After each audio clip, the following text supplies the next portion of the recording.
Hi friends, എല്ലാവർക്കും hi.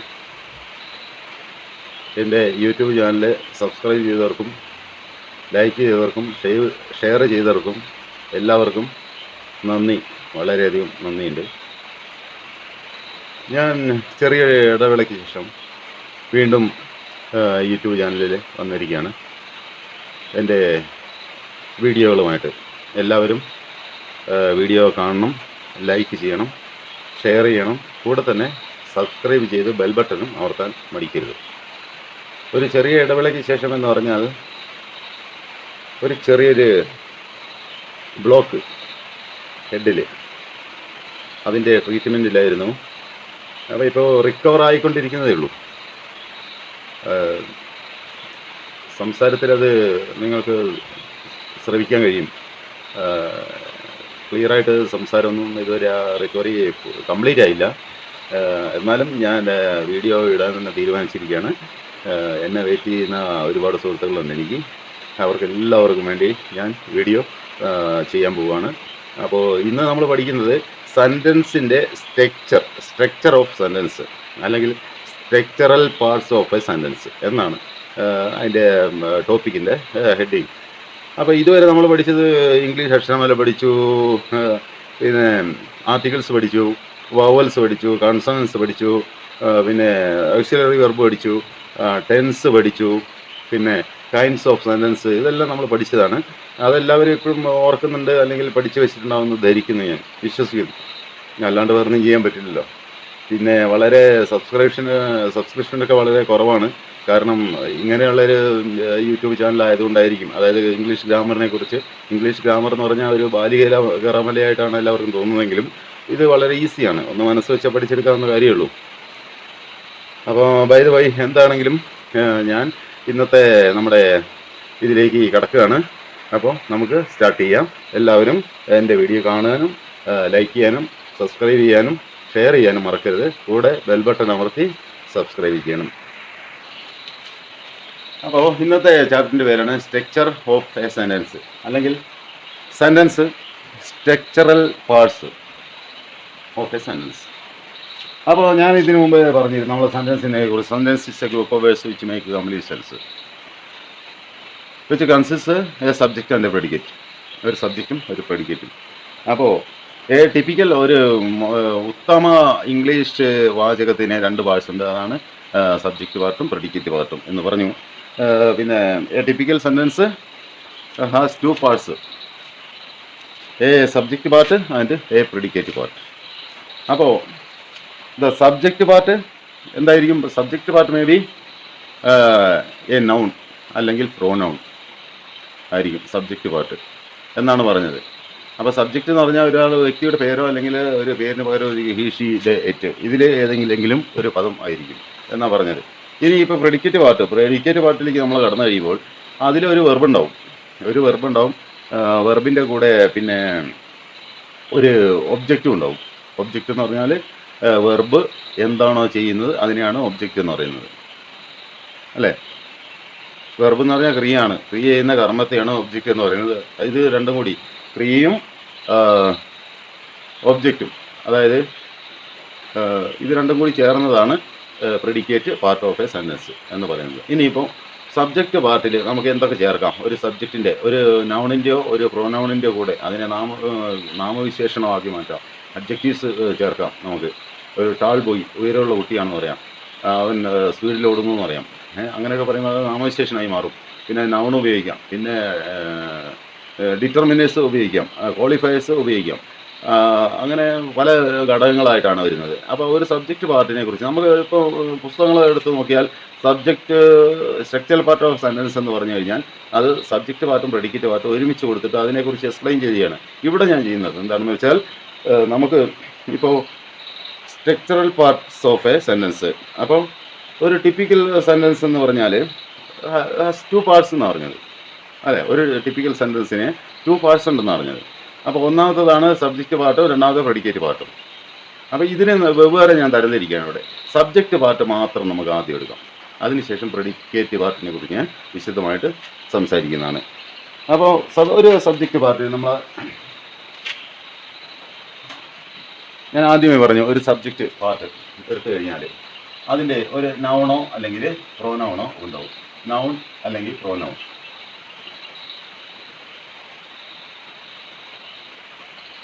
അപ്പം noun എന്താണെന്ന് നമ്മൾ ആദ്യം തന്നെ പഠിച്ചിട്ടുണ്ട്. നൗൺ എന്ന് പറഞ്ഞാൽ ഒരു വ്യക്തിയുടെ, ഒരു സ്ഥലത്തിൻ്റെയോ അല്ലെങ്കിൽ ഒരു സാധനത്തിൻ്റെയോ ഒരു എന്തെങ്കിലും അങ്ങനെയുള്ള പേരുകളാണ്. ഒരു ജീവിയുടെയോ പേരുകളെയാണ് നൗൺസ് എന്ന് പറയുന്നത്. ഇനി പ്രോനൗൺ എന്ന് പറഞ്ഞാൽ ഈ പേരിന് പകരമായിട്ട് ഉപയോഗിക്കുന്ന അവൻ, അവർ, അത്, ഇത്, അവര്, ഇവര് എന്നൊക്കെ പറയുന്നതാണ് പ്രോനൗൺ എന്ന് പറയുന്നത്. അപ്പം ഇതായിരിക്കും ഒരു സബ്ജക്റ്റ് പാർട്ട് എന്ന് പറയുന്നത്. ഈ പ്രിഡിക്കേറ്റ് പാർട്ട് എന്ന് പറയുന്നത് ഈ വെർബ് പ്ലസ് ഒബ്ജക്റ്റ് ആണ്. അപ്പോൾ subject plus verb plus object equals sentence. ഇനി ഇതിൽ നമ്മൾ കുറച്ച് മസാലകളൊക്കെ ചേർക്കുന്നുണ്ട്. അപ്പോൾ ആ മസാലകളെയാണ് നമ്മൾ എന്താ പറയുന്നത്, അഡ്ജക്റ്റീവ്സ്, നാമവിശേഷം, ഡിറ്റർമിനേഴ്സ്, ക്വാളിഫയേഴ്സ് എന്നൊക്കെ പറയുന്നത്. അപ്പോൾ ഈ പേരിനെ, സബ്ജക്റ്റിനെ ഒന്നുകൂടി അവർ മോഡിഫൈ ചെയ്യുക, പൗഡറൊക്കെ ആയിട്ട് മിനുക്കി മോഡിഫൈ ചെയ്തെടുക്കുന്നതിനാണ് ഇങ്ങനെ പറയുന്നത്. അപ്പോൾ അവ ഏതൊക്കെയാണെന്ന് നമുക്ക് പരീക്ഷിച്ച് നോക്കാം.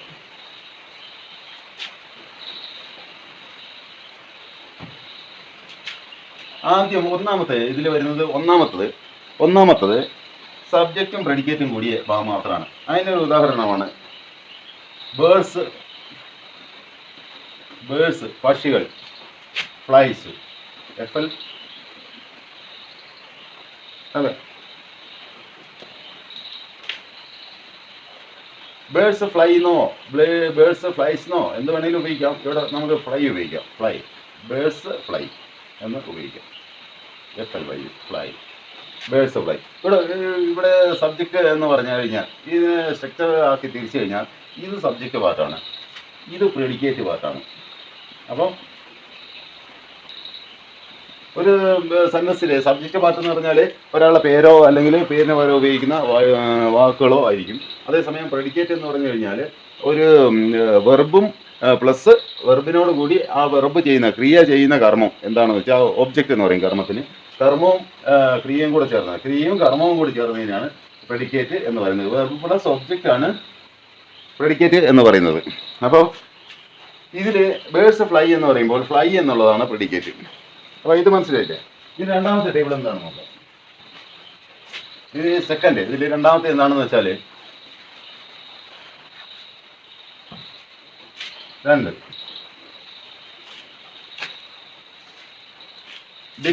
രണ്ടാമത്തത്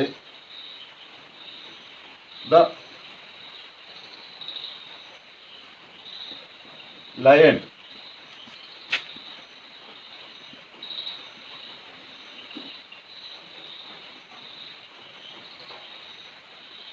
ദ ലയൺ റോർഡ് എന്നാണ്. അപ്പോൾ ഇതിൽ ദ വന്നു, ലയൺ വന്നു, റോർഡ് വന്നു. അപ്പോൾ ഇത് നേരത്തെ പറഞ്ഞ പോലെ തന്നെയാണ്, സബ്ജക്റ്റും പ്രെഡിക്കേറ്റുമാണ്. സബ്ജക്റ്റ് ഇതാണ്, ലയൺ എന്നാണ്. പ്രെഡിക്കേറ്റ് ഇതായി, സബ്ജക്റ്റും പ്രെഡിക്കേറ്റും. അപ്പോൾ ഇതെന്താവും, ദി എന്നുള്ളത്, ഈ ദ എന്നുള്ളത് ഈ ലയണിനെ, ഏത്, ആ സിംഹം അലറി എന്നാ പറയുന്നത്, ആ സിംഹം അലറി. അപ്പോൾ ആ സിംഹം എന്നാ പറയുന്നത്. ഒരുപാട് സിംഹമൊന്നുമില്ല, ഒറ്റ ഒരു സിംഹത്തിനെ ഇൻഡിക്കേറ്റ് ചെയ്ത് പറയാണ്, വ്യക്തമായിട്ട് പറയുന്നത് ഒരു സിംഹം അലറി. ദ ലയൺ റോഡ് എന്ന് പറയും. അപ്പോൾ ദ എന്ന് പറഞ്ഞാൽ ഒരു പെർഫെക്റ്റ് സാധനമാണ്, ഒരു നിശ്ചിത ഒരു ലയണാണത്. എവിടെയും അങ്ങോട്ടും ഇങ്ങോട്ടും ചൂണ്ടി ദാറ്റോ ദിസോ ഉപയോഗിച്ച് നമ്മൾ പറയുന്നതല്ല. അതുകൊണ്ട് ഇതിനെ ഡിറ്റർമിനർ അല്ലെങ്കിൽ ക്വാളിഫയർ എന്ന് പറയുന്നു. ക്വാളിഫയർ. അപ്പോൾ ഡിറ്റർമിനർ ഇങ്ങനെ വരുന്നത്, അതാണ് ഡിറ്റർമിനർ അല്ലെങ്കിൽ ക്വാളിഫയർ പ്ലസ് സബ്ജക്റ്റ്. ഇതാണ് നമ്മളെ സബ്ജക്റ്റ് പാർട്ട്. റോഡ് എന്നുള്ളത് പ്രെഡിക്കേറ്റ് പാർട്ടായി.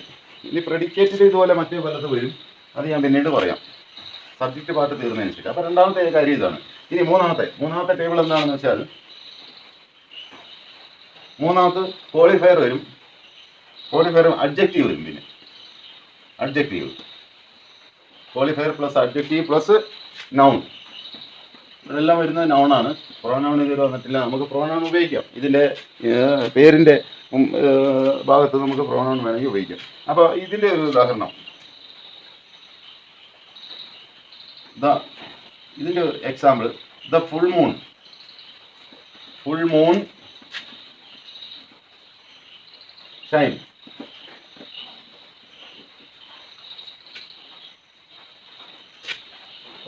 ഫുൾ മൂൺ ഷോൺ എന്നെഴുതാം, ഷൈൻ എന്നെഴുതണ്ട, shone, SHONE, shone. The full moon shone എന്ന് പറയും. അപ്പോൾ ഫുൾ മൂൺ ഷോൺ എന്ന് പറഞ്ഞാൽ എന്താണ്? പൂർണ്ണചന്ദ്രൻ തിളങ്ങി, പൂർണ്ണചന്ദ്രൻ തിളങ്ങി എന്നാണ് അർത്ഥം. അപ്പോൾ ഇവിടെ ക്വാളിഫയർ എന്ന് പറഞ്ഞാൽ ഇതായി, അഡ്ജക്റ്റീവ് എന്ന് പറഞ്ഞാൽ ഫുള്ളായി, നൗൺ എന്ന് പറഞ്ഞാൽ ഇതായി, ഷോൺ എന്നുള്ളത് പ്രെഡിക്കേറ്റും ആയി, ഷോൺ എന്നുള്ളത്. അപ്പോൾ ഇവിടെ നമുക്ക് നൗണിൻ്റെ മുമ്പിൽ ഏതൊക്കെ ചേർക്കാം എന്നുള്ളതാണ്, എന്തൊക്കെ വരുന്നുണ്ട് എന്നാണ് മനസ്സിലാക്കേണ്ടത്. Qualifier plus adjective plus noun, അതാണ് subject part of the sentence. ഈ സെൻറ്റൻസിൽ ഏത് സെൻറ്റൻസിൽ ദ ഫുൾ മൂൺ ഷോൺ എന്ന സെൻറ്റൻസിൻ്റെ അതിനെ നമ്മൾ ഡിവൈഡ് ചെയ്യുകയാണെങ്കിൽ, അതിനെ കീറി മുറിക്കുകയാണെങ്കിൽ Q qualifier ADJ adjective plus noun എന്നതാണ് അതിൻ്റെ സബ്ജക്റ്റ് പാർട്ട് വരുന്നത്.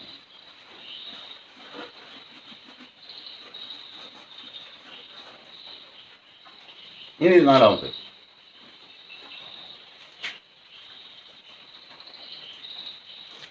നാലാമത്തെ qualifier plus adjective plus noun plus adjectival phrase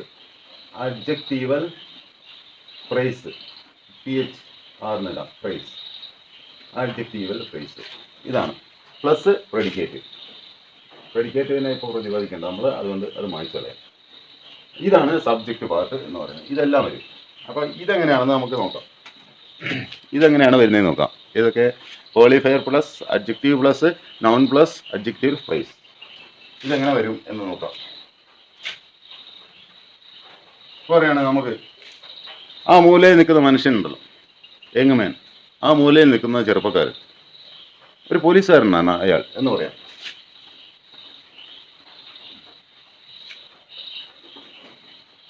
The young man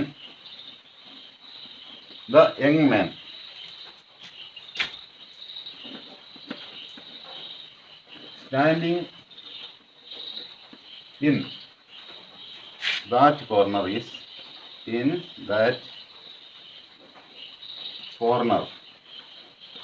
a policeman.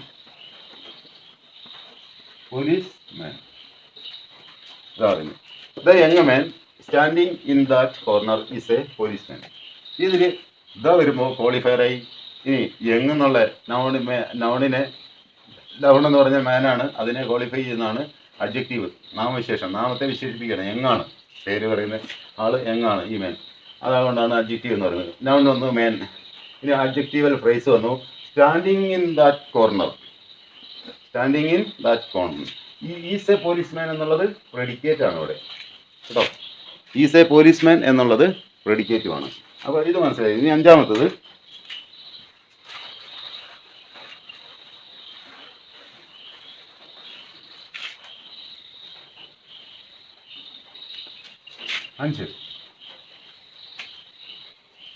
ഇതിൻ്റെ വേറൊരു ഉദാഹരണം നിങ്ങൾക്ക് നോട്ട് ചെയ്യുന്നതിന് വേണ്ടി ഞാൻ പറഞ്ഞു തരുന്നതാണ്. His son in the States is an engineer. സ്റ്റേറ്റ്സിലുള്ള അയാളുടെ മകൻ ഒരു എഞ്ചിനീയറാണ്. അപ്പോൾ എഞ്ചിനീയർ ആണെന്നുള്ളത് പ്രെഡിക്കേറ്റായി. അപ്പോൾ ബാക്കിയുള്ളത് ഹീസ് യങ് സൺ എന്ന് വിചാരിക്കാം. അപ്പോൾ അഡ്ജക്റ്റീവായി. ഹീസ് എന്നുള്ളത് ക്വാളിഫയറും യങ് എന്നുള്ളത് അഡ്ജക്റ്റീവും പിന്നെ സൺ എന്നുള്ളത് നൗണും ഇൻ ദ സ്റ്റേറ്റ്സ് എന്നുള്ളത് അഡ്ജക്റ്റീവൽ ഫ്രേസ് ആണ്. അത് അങ്ങനെയാണ് അഞ്ചാമത്തെ ഇത് വരുന്നത്. അങ്ങനെ Q plus qualifier plus adjective plus അതിൻ്റെ രണ്ടാമത്തെ ഉദാഹരണമാണ് ഞാൻ പറഞ്ഞത്. ഇനി നമുക്ക് അഞ്ചാമത്തെ ഇതിലേക്ക് കിടക്കാം. അഞ്ചാമത്തെ സബ്ജക്റ്റ് എന്ന് പറഞ്ഞാൽ അതിൻ്റെ കൂടെ ഒരു ഭാഗം കൊടുക്കണം. Qualifier plus adjective plus noun plus adjectival phrase plus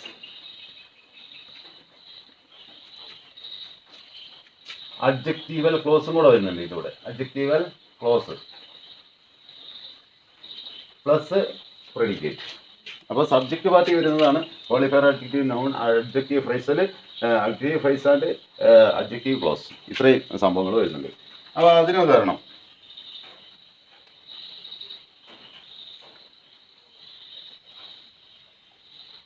the young man of wealth. The young YOUNG young man noun വരെത്തി. Man of wealth ആണ്. WEALTH wealth man. Wealth man.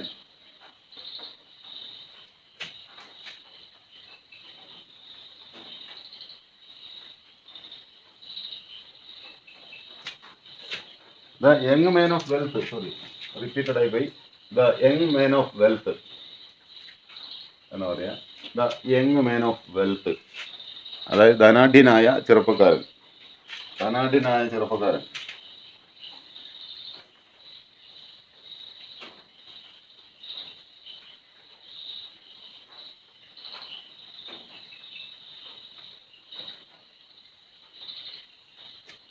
Wealth. Who uses his wealth for his wealth for helping others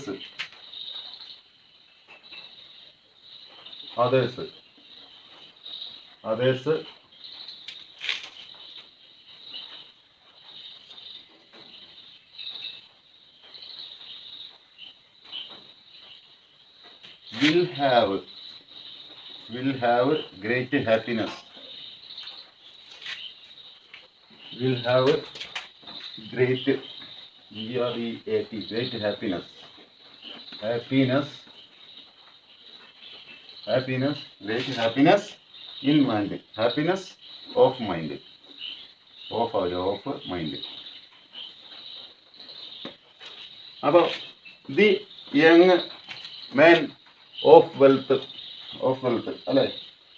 of wealth എന്നുള്ളത് the young man of wealth എന്നുള്ളത് എന്തായി?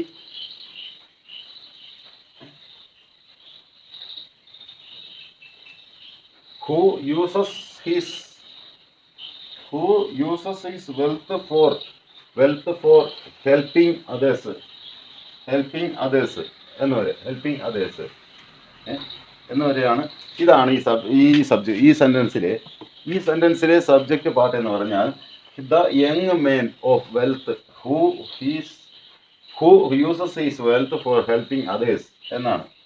Will have the great happiness of mind എന്ന് പറഞ്ഞാൽ അത് predicate ഭാഗമായി. അപ്പോൾ മനസ്സിലായില്ലേ? Qualifier adjective plus noun plus adjective phrase plus adjective ക്ലോസും കൂടെ വന്നു. അപ്പോൾ അഡ്ജക്റ്റീവ് ക്ലോസ് ആണിത്. Who uses his wealth for helping others എന്നുള്ളത് അഡ്ജക്റ്റീവൽ ക്ലോസ് ആണ്. അഡ്ജക്റ്റീവ് ഫ്രേസ് എന്ന് പറഞ്ഞാലോ ഓഫ് വെൽത്ത് ആണ്. നൗൺ മാനായി, അഡ്ജക്റ്റീവ് യങ് ആയി, ക്വാളിഫയർ അല്ലെങ്കിൽ ഡിറ്റർമിനർ ദി ആയി. എല്ലാവർക്കും മനസ്സിലായി കാണുമെന്ന് വിചാരിക്കും. ഇനി ആറാമത്തെ ഭാഗം.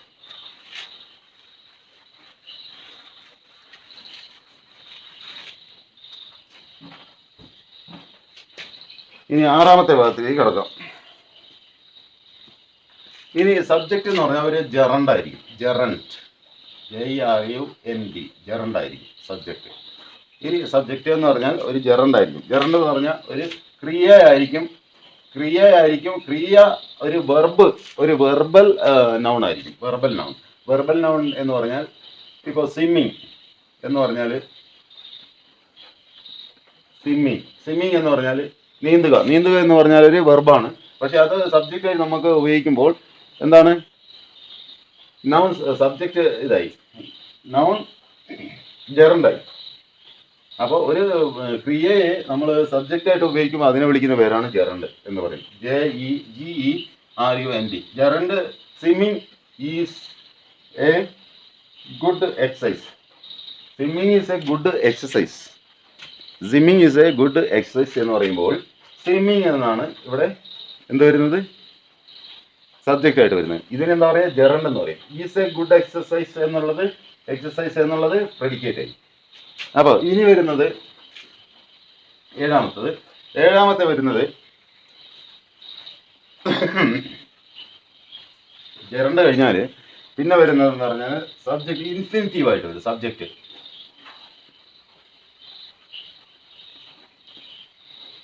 ഇൻഫിനിറ്റീവ്സ് ആണ്. ഇൻഫിനിറ്റീവ്സ് കഴിഞ്ഞ ചാപ്റ്ററിൽ ഞാൻ പഠിപ്പിച്ചതാണ്, എല്ലാവരും ഓർക്കുന്നുണ്ടെന്ന് വിചാരിക്കുന്നു. ഇൻഫിനിറ്റീവ്സ് ആയിട്ട് വരുന്നത് എന്ന് പറഞ്ഞാൽ, ഇൻഫിനിറ്റീവ് എന്ന് പറഞ്ഞാൽ അതിൻ്റെ ഒരു ഉദാഹരണമാണ് ടു എർ. എർ എന്ന് പറഞ്ഞാൽ ഇത് തെറ്റാണ്, റോങ്. എർ എന്ന് പറഞ്ഞാൽ wrong. To err is human. To err is human. അപ്പോൾ ഇവിടെ സബ്ജക്റ്റ് ആയിട്ട് ടു എർ എന്നുള്ളതാണ്. ഈസ് ഹ്യൂമൻ എന്നുള്ളത് പ്രെഡിക്കേറ്റ് ആണ്. അതിന് ഇത് വെർബും ഇത് ഒബ്ജക്റ്റുമായി, ഇത് സബ്ജക്റ്റായി. ടു എർ. അപ്പോൾ ഇതിനെയാണ് ഇൻഫിനിറ്റീവ്സ് എന്ന് പറയുന്നത്.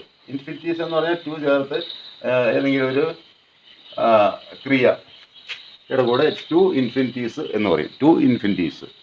ഇനി എട്ടാമത്തത് സബ്ജക്റ്റ് എന്ന് പറയുന്നത് നൗൺ ക്ലോസ് ആയിരിക്കും. ഇനി സബ്ജക്റ്റ് നൗൺ ക്ലോസ് ആയിരിക്കും. CLAUSE close. നൗൺ ക്ലോസ് ആയിരിക്കും സബ്ജക്റ്റ് എന്ന് പറയുന്നത്. അതെങ്ങനെ വരുന്നത് നോക്കാം. What you say. അതിൻ്റെ ഉദാഹരണം what you say is quiet. QUIEE quiet. മുഴുവനും ട്രൂ. വാട്ട് യു സേ അതാണ് ഇവിടുത്തെ subject. What you say is quite true. സത്യമാണ്. നിങ്ങൾ പറഞ്ഞതെല്ലാം സത്യമാണ്. What you say is quite true. നിങ്ങൾ പറഞ്ഞത് സത്യമാണ്. അപ്പോൾ അതിൽ സബ്ജക്റ്റ് പാർട്ട് എന്ന് പറഞ്ഞിട്ടുണ്ടെങ്കിൽ എന്തായി, നൗൺ ക്ലോസ് ആവുന്നത് വാട്ട് യു സേ. അപ്പോൾ യുവിൻ്റെ കൂടെ സേയും വന്നു, വാട്ടും വന്നു. What you say is quite true എന്നാ പറയും. അപ്പോൾ ഇനി ഒമ്പതാമത്തെ ഡമ്മി സബ്ജക്റ്റുകളായിരിക്കും. ഡമ്മി അതായത് ഇതിൽ ഒറിജിനൽ ആയിട്ടുള്ള സബ്ജക്റ്റ് എങ്ങോട്ടാണ് പോകുന്നത്? ഒറിജിനലുള്ള സബ്ജക്റ്റുമായിട്ട് പോകുന്നത് പ്രെഡിക്കേറ്റ് പോർഷനിലേക്ക് പോകും. പിന്നെ അതിന് പകരം നമ്മൾ ഒരു ഡമ്മി ഒരു സബ്ജക്റ്റ് എടുത്തിട്ട് ഫസ്റ്റിൽ തന്നെ ഇടുകയാണ്. ഇറ്റ് എന്നാണ് ഡമ്മി സബ്ജക്റ്റ് എന്ന് പറയുന്നത്. ഇറ്റ് ഈസ് ഡാർക്ക്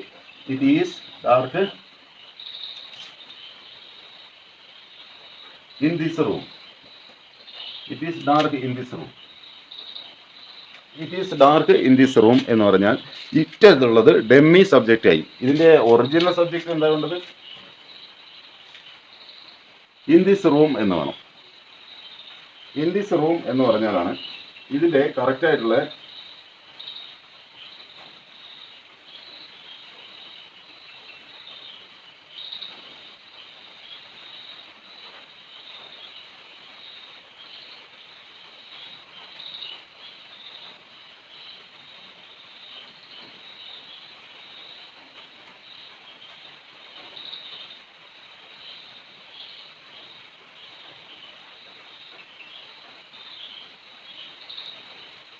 അപ്പോൾ ഇതിൽ നമ്മൾ ഈ ഡമ്മി സബ്ജക്റ്റ് ഉപയോഗിക്കുമ്പോൾ ഇറ്റ് എന്ന് പറഞ്ഞാൽ it is dark in this room എന്ന് പറഞ്ഞാൽ അതിൻ്റെ ടൈമും കൂടെ കാണിക്കുന്നുണ്ട്. ഇറ്റ് ഈസ് ഇപ്പോഴത്തെ ആ സമയത്തെയാണ് കുറിക്കുന്നത്. ഇറ്റ് ഈസ് എന്ന് പറയുന്നത് പാസ്റ്റ് അല്ല, പ്രസന്റ് ആണ്.